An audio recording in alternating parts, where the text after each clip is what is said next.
He's one of the most successful figures in business and politics in our region, if not the state of Florida. And I bet you've never seen him out of a suit and tie. We caught up with him here at his beautiful Sarasota waterfront penthouse and got casual and personal with Pat Neal.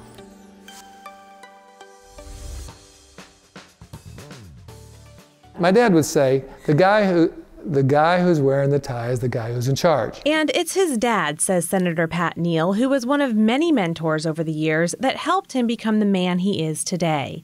A man who is up at 4 a.m. every morning to work out and plan his day before arriving at the office by 5:30. People who work hard have good luck. You could say he's had a lot of that over the course of his 50-year business career, starting with cutting lawns back in Iowa in the 8th grade. I always had everything I needed, but I didn't have everything I wanted, to quote the Rolling Stones. Thus, I had to earn my own living. So I had fun doing it. I liked working. I worked faster than anybody I knew. I had 21 lawns when I was in 8th grade. It's another mentor back then who helped set him along the right path. In my life, I have picked out mentors consciously. I didn't always tell them. In fact, I never told them they were my mentors. I just watched what they did and adopted their successes. I think my earliest, strongest mentor was Mr. Johnson, my 8th grade history and Constitution teacher. He was smart, able, interested in kids, and he said, Patrick, you've got so much talent, let's go out and do something. So that's exactly what he did. Candace, I've done everything. I said I had my scrap metal business, I had my Fuller brush business, I went door to door with a detergent called Swipe, I had my newspaper business. So I've always had a business. Growing up in Iowa in the 1950s and 60s, Pat Neal lived a life he compares to a storybook adventure character. When I was a kid, I could do everything. I could go to Greenwood Park, I could skate, I could play ice hockey, I could toboggan, I could swing into the Raccoon River, I could spearfish, it was like Huck Finn. Not a very big town, but big enough to do anything I wanted. And I loved it. Spearfishing with a scar to prove it, mud bogging, and growing up when times were, as he calls, simpler. Shucks, I did everything. I really should have said we had a mud hill along the Raccoon River where we threw the water up on the mud hill, so we'd slide down in the mud. It was fun. An athletic teen, Neal excelled at track and field in high school before he realized his true skills. I had 6 varsity letters in my sophomore and junior year because in the senior year I did something else. I had Youth Power of Des Moines, which I started my junior year. It was a trucking company. We hauled ash cans, did recycling, scrap metal. In my senior year in high school, I made more money than my mom, who was a school teacher. I made $5,800 in my senior year in my own business. Still athletic, Pat Neal is a boater. He snorkels, skis the Black Diamond slopes, loves to hike in the mountains of Colorado, is an avid reader, and lives a life he calls blessed, mostly by surrounding himself with family. A family that has created and maintained a strong and lasting legacy. My dad was a real estate developer of hotels. His dad was an industrial park developer. I'm a developer. My son John is a developer, and I'm going next week to negotiate an employment contract with my son Michael. All kidding aside, the Neal legacy is something he hopes to expand. My nephew Stuart is also in the business, and if I had other family members who wanted to be in the business, they'd be welcome to come too. Now people are going to come out of the woodwork. Here's an invitation. If you're related to me, you can have a place in my business. After graduating from the University of Pennsylvania at age 21, Neal came to Florida to build his first home with his dad. We had a joint enterprise for as long as he was involved in that enterprise, and I had more fun with my dad. We could communicate without talking. If we went into negotiation, we could sort of plan it out. He was the bad guy, I was the good guy. I called alternately the big bear, the big enchilada, but he was a smart guy, good with people. People liked him. In truth, he was the idea guy and I was the implementer. Their first project was on Longboat Key. He bought a piece of property at the north end of Longboat Key called Whitney Beach. We bought the bay side for $25,000 an acre. We bought the Gulf side for $75,000 per acre. We built our first homes from $23,000 on the bay, $39,500 Gulf front homes at Whitney Beach. Now, that was 1968. That's what it was, and that is what Florida real estate's all about. With a two-person operation, Neil did it all. My first year in business, I built the seawall in Whitney Bayou. I built the docks. I screeded out the concrete and did the concrete finishing. I did my first concrete finishing very badly, but I know about concrete finishing now. When his dad retired in 1980, it freed up Neil to enter the realm that is a true passion for him, what he calls a contest of ideas, politics. Public policy is different.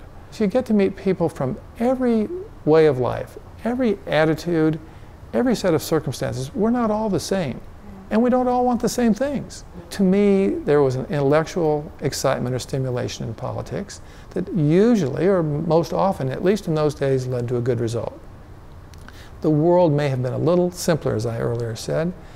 People were able to discuss their differences, and to my mind, there was an easier time of making accommodation to suit all sides, and politics was not as polarized as it is today.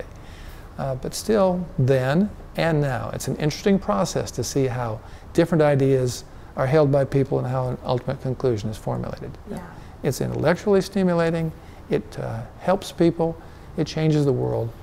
In some ways, I say if you want to make your life matter, the way you do it is in some public realm. It wasn't exactly the path his dad would have chosen for him. This is a little personal, but my dad had some goals for me, but I had different goals. Okay. So my dad's and my mentorship wasn't a direct mentorship. He wanted me to do this, and I want to do that. Really? So we had some common interests, but my political interest was exclusively my own. Possibly due to Neil's main father figure growing up, his Uncle Johnny. My mom's sister's husband. His Uncle Johnny was the treasurer of the Republican Party in Iowa. Through my Uncle Johnny, I got to meet political figures in that state, and as long as I can remember, I'd always worked for political figures. Including working on Arlen Specter's campaigns in Philadelphia in the late 1960s. My job was to get in the car. We'd go to Jim Tallone's funeral home. We'd go to 9th and Washington to the market. We would go wherever there were people and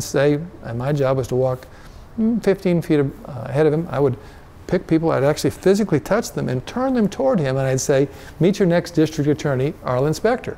And that was my job, and I had a little clicker in my left hand, I guess it was. So as I turned them, I went click. And so in the last I apparently didn't get the clicker till sometime in October, but in the last 5 weeks, I guess I clicked my clicker about 5,200 times. Setting the early foundation for what would become one of the most accomplished political careers in Florida. I learned about the idea of city politics at that time, and of a very good man who learned to compromise without compromising himself in a very difficult, highly democratic city. After all, he was the Republican district attorney who'd won on the basis of his beating corruption, and he did beat corruption. So it was a good experience and a learning experience and a fun experience learning politics from the ground up. He served in the Florida legislature but left elected roles in 1986. Since then, though, he's held just about every public appointment and position possible in the state, including chairing the Judicial Nominating Committee and Ethics Committee. On a break from elected office, Neil runs one of the most successful and quickly growing privately held new home building businesses in the state, with the love of his life by his side. Somewhere along the line, I knew of a Charlene Lovingood, and then my dear friend Roger Lutz, who had gone to Ole Miss with her, said, "Well, I've got this cute girl who I'd like you to meet," and she was cute. 34 years later, he still gets flustered talking about their first date. When I walked to Charlene's apartment, she had this really cute, she was really cute and had this really cute yellow sweater, and yes, when I first met her, I was certainly interested in her, and so if that's love at first sight, it was. 3 decades, 2 sons, and 2 grandkids later, Neil is proud of being a grandpa. I don't know how I could be a grandfather, but I am. I have these 2 beautiful grandbabies, both girls. This highly accomplished and driven entrepreneur says he draws inspiration from everyone he meets and even jots down key phrases to remember in his daybook. While he's serious about making the most of his time, he says some people are surprised at his down-to-earth, easygoing, and fun nature. You see any pretense, I'd like you to slap it out of me, okay? So when can we expect to see the Neil name back on the ballot? I may come back in a different iteration sometime later. Who knows? You're getting an itch? I'm young. You are. I'm planning to do lots of things before I'm done. We have a feeling it may be sooner rather than later. I think I said that you'd be among the first to know. So you heard it here first. If and when he does decide to run for anything again, we'll be among the first to know.